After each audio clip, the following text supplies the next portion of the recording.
ముఖ్యమంత్రి దావోస్ పర్యటనకు వెళ్ళి హైదరాబాదు తిరిగి చేరుకున్నాడు. దావోస్లో ఒక 40,000 కోట్ల రూపాయల పెట్టుబడి వచ్చిందనేటువంటిది ఉంటుంది. ఈ పెట్టుబడి అంతా కూడా ఎగ్జిక్యూషన్లోకి వచ్చేసరికి మళ్ళీ అదానీకి సంబంధించినటువంటి అంశంలో అదానీతో పెట్టుబడులు ఎట్లా పెట్టుకున్నాడో అదానీ అక్కడనేమో రాహుల్ గాంధీ మోడీని ముదాని అని చెప్పేసి అదానీ నరేంద్ర మోడీ ఇద్దరు ఒకటే అన్నారు. కానీ తెలంగాణలో అదేవిధంగా ఆంధ్రలో రిలయన్స్కి సంబంధించినటువంటి పెట్టుబడులకు సంబంధించిన దాంట్లో కూడా అదే జరిగింది. టీఎస్పీఎస్సీ చైర్మన్గా రిటైర్డ్ డీజీపీ మహేందర్ రెడ్డి అనేటువంటి అంశం వస్తుంది. టీఎస్పీఎస్సీ గత 10 సంవత్సరాల్లో టీఎస్పీఎస్సీ చేసినటువంటి ఫెయిల్యూర్స్ పైన ఈ ప్రభుత్వం ఏం చేయబోతుంది? వచ్చిన గతంలో మంచి ఐఏఎస్ ఆఫీసర్ ఉన్నాడు, మరి ఆయన ఉన్నప్పుడే ఫెయిల్ అయినప్పుడు ఇంకో ఐపీఎస్ ఆఫీసర్ వస్తే ఫెయిల్ కదా? గతంలో వచ్చిన ఇంతకుముందు ఒక 50-60 ఏళ్ల పాటు రాని ఆరోపణలు ఇప్పుడే ఎందుకు వచ్చినాయి? ఈ 10 ఏళ్లలో ఎందుకు వచ్చింది?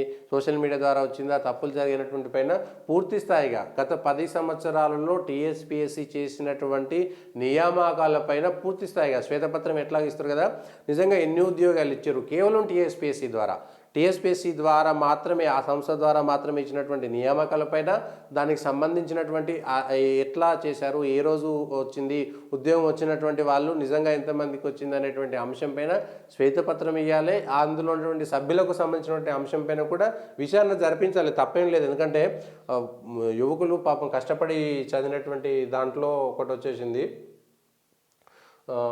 ఇంకొక అంశం ఏమో చూసినా ఇక్కడ, దేవుడి పేరుతో రాజకీయం చేయొద్దు, 10 ఏళ్లలో రాష్ట్రానికి బీజేపీ చేసిందేంటి పొన్నం.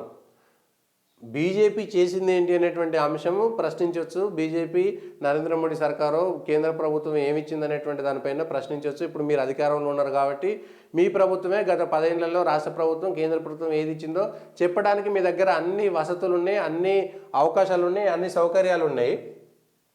నేను ఒక పొన్నం ప్రభాకరు ఈ రేషన్ బియ్యం ఈ అక్షింతలు కావని ఎక్కడైతే కామెంట్ చేసినో జనంలో ఒక వ్యతిరేకత వచ్చింది. మీ ప్రభుత్వం గురించి నేను మాట్లాడలేను, మీ ప్రభుత్వం మంచి చేసిందా చెడు చేసిందా పక్కన పెడితే హిందువుల మనోభావాలను దెబ్బతీసిన, నువ్వు హిందువును, నేను బొట్టు పెట్టుకుంటా, నేను గుడికి పోతా, నేను దేవుడు అంటే భయం ఉంటుంది, శ్రద్ధ ఉంటుంది, మీరు చెప్పినట్టు వినకపోతే నేను హిందువును కాదా, దేవుడు ఫోటోలు పెట్టి రాజకీయం చేయొద్దు అనేటువంటి విషయంలో ట్విట్టర్లో ఒకటి మాట చెప్పిండు. గత 10 ఏళ్లలో మీరు డిమాండ్ చేయొచ్చు, నేను డిమాండ్ చేయొచ్చు, ప్రతి ఒక్కరూ డిమాండ్ చేద్దాం. నరేంద్ర మోడీ గత 10 ఏళ్లలో తెలంగాణ ప్రజలకు ఏం చేసిండు, ఆ ప్రభుత్వం తరపున వచ్చినటువంటి నిధులెన్ని వచ్చినాయి, ఎంత అమలు చేసింది, ఎంత అమలు చెయ్యంది, ఎంత రాష్ట్ర ప్రభుత్వం ఎన్ని అక్కడికి వెళ్ళి గ్రాంట్స్ అడిగింది, వీళ్ళు అడిగింది ఎన్ని ఇచ్చిర్రు, వీళ్ళు ఏమేమి అడిగారు, అడిగిన దాంట్లో కేంద్ర ప్రభుత్వం నరేంద్ర మోడీ స్పందన ఏ విధంగా ఉంది, అడగకపోతే వీళ్ళు ఎందుకు అడగలేదు, అడిగినా ఇవ్వకపోతే వాళ్ళు ఎందుకు ఇవ్వలేదు అనేటువంటిది ఒక చర్చ చేయాల్సినటువంటి అంశం. కానీ హిందుత్వకు సంబంధించినటువంటి అంశంలో నిజంగా మీరు బొట్టు పెట్టుకుంటారు, మీరు పూజ చేస్తారు, మీరు గుడికి పోతారు, చాలా బాగుంది, అంతవరకు బాగుంది. కానీ విశ్వాసం కదా, వాళ్ళు అక్షింతలు వచ్చినాయి, ప్రజలు వ్యతిరేకించవచ్చు. కానీ మీరు ఒక మంత్రి హోదాలో ఉండి అవి రేషన్ బియ్యం అని ఎట్లా ప్రూవ్ చేసిరు? మీరు నిజంగా ప్రూవ్ చేస్తే ఏ రేషన్ దుకాణంలోకి వెళ్ళి వచ్చింది అనేటువంటి విచారణ మీరు చేయరు. ఈ రేషన్ దుకాణంలోకి వెళ్ళి వచ్చింది అనేటువంటిది దేవుడు ఫోటో పెట్టి రాజకీయం చేస్తారంటే బీజేపీ ఎజెండాలో రామాలయం ఉంది కదా, దేవుడు ఫోటో పెట్టుకుని రాజకీయం చేసింది ఎవరు? మీ కాంగ్రెస్ పార్టీకి సంబంధించినటువంటి సర్దార్ పటేల్ మొదలుపెట్టిండు. సర్దార్ పటేల్ సోమనాథ్ ఆలయాన్ని కట్టించిండు, మొదటి ఉపరాష్ట్రపతి.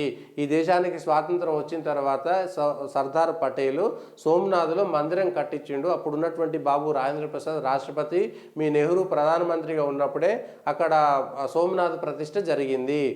దానికి ఇప్పుడు మీరు క్షమాపణ చెప్తారా? సోమనాథ్లో ఆలయం కట్టింది ఉపరాష్ట్రపతి, అప్పుడున్నటువంటి ఉప ప్రధాని సర్దార్ వల్లభాయ్ పటేల్. సోమనాథ్ మందిరానికి సంబంధించినటువంటి అంశంలో మీరు ఇప్పుడు క్షమాపణలు చెప్తారా? ఇకపోతే మీరు రాముడి ఫోటోతోటి మీరు లేదా దేవుడి ఫోటోతోటి చేస్తున్నట్టు కదా, మీరు దేవాలయానికి వెళ్ళకండి, మీరు మసీదుకి వెళ్ళకండి, లేకపోతే ఇఫ్తార్ పార్టీలకు వెళ్ళకండి, మీరు క్రిస్మస్ సెలబ్రేషన్ అప్పుడు మీరు ఫోటోలు పెట్టకండి. మీరు పెట్టకుండా చేస్తానటువంటి దమ్ముందా? అంటే పొన్నం ప్రభాకర్ గారు మీరొక్కరే కాదు, ఏ పార్టీ అయినా సరే, ఇటు ఈ హిందువులది పెట్టొద్దు, అటు మీరు ఇఫ్తార్ పార్టీలు ఏర్పాటు చేయొద్దు.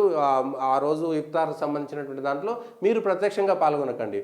ప్రభుత్వానికి సంబంధించినటువంటి అంశాల్లో ఆ ప్రభుత్వ పరంగా మాత్రమే మీరు చేసేసేది, అక్కడ కూడా మీరు ఎక్కడ పాల్గొనొద్దు. ఆ విషయంలో మీతో పాటు అన్ని రాజకీయ పార్టీలు ఏది ఈ హిందూ దేవుళ్ళను విమర్శించడం, హిందుత్వంతో రాజకీయం చేస్తారనేటువంటి విమర్శించేటువంటి వాళ్ళు అన్ని పార్టీలు కూడా. అదేవిధంగా మీరు నిన్న మీ ముఖ్యమంత్రి రేవంత్ రెడ్డి అక్కడ కలిసిండు కదా లండన్లో అక్బరుద్దీన్ ఓవైసీ. మరి వాళ్ళు పెట్టినటువంటి పార్టీ అక్బరుద్దీన్ ఓవైసీ పార్టీ మజ్లిస్ ఇత్తేహాదుల్ ముస్లిమీన్ కదా. మజ్లిస్ ఇత్తేహాదుల్ ముస్లిమీన్ తోటి మీరు ఎప్పుడు పొత్తు పెట్టుకోరు, మీరు వాళ్ళతో మాట్లాడరు. మీరు ముస్లింలతోటి లేదంటే ముస్లింలకు సంబంధించిన దేవుడితోటి ఎందుకు రాజకీయం చేస్తున్నారు అని మీరు వాళ్ళను విమర్శించగలుగుతారా? దాన్ని కూడా విమర్శించుర్రి. దేవుడు ఫోటోతోటి రాజకీయం చేసేటోళ్ళని ఎట్లయితే విమర్శిస్తారో వాళ్ళని కూడా అట్లే విమర్శించుర్రి. మళ్ళా మీ వైఎస్ఆర్సీపీ పార్టీ తోటి ఆమె ఎవరు, ఆమె పేరు రాజశేఖర రెడ్డి బిడ్డ షర్మిల ఆంధ్రప్రదేశ్ పోయి ఆంధ్రప్రదేశ్లో పిసిసి అధ్యక్షురాలుగా ఉండి మళ్ళీ మీ రేవంత్ రెడ్డిని తిట్టింది. పాపం రేవంత్ రెడ్డి ఒక దొంగ, రేవంత్ రెడ్డిని తెలంగాణలో ఎట్లా ఇస్తారు, ఆయన పిసిసి అధ్యక్షుడు ఏంది, రాజశేఖర రెడ్డిని కాంగ్రెస్ వాళ్ళు చంపిరు, సోనియా గాంధీ చంపిందని విమర్శలు చేసి పోయి మళ్ళీ ఆంధ్రప్రదేశ్లో పిసిసి అధ్యక్షురాలు అయింది. ఇంక అంతకంటే దరిద్రం ఇంకేం లేదనుకోరి. మన ఆయనను చంపిరు అని చెప్పిన వాళ్ళ పార్టీలో పోయి జాయిన్ అయింది. ఆయన వాళ్ళు వంగవీటి రాధా కూడా గట్లనే వాళ్ళ నాయనని చంపినది చంద్రబాబు నాయుడు అని చెప్పేసి మళ్ళీ ఆయన టీడీపీలో చేరిండు. ఎంత దౌర్భాగ్యమైనటువంటి పరిస్థితి అంటే ఈ పరిస్థితుల్లో షర్మిల కూడా మణిపూర్లో క్రైస్తవుల మీద దాడులు జరుగుతుంటే మాట్లాడలేదా? అదేంటి మరి క్రైస్తవులను ఎందుకు చెప్పారు? ప్రజలని చెప్పొచ్చు కదా. క్రైస్తవుల మీద దాడి జరుగుతుంటే బాధ అనిపించింది నాకు అని ఎందుకు చెప్పారు? మరి మీ తోటి పిసిసి అధ్యక్షురాలు షర్మిలకు దయచేసి ఇదో చెప్పండి, అమ్మ క్రైస్తవుల పేరుతో రాజకీయం చేయకండి అని మీరు చెప్పురు కదా ఒక మాట.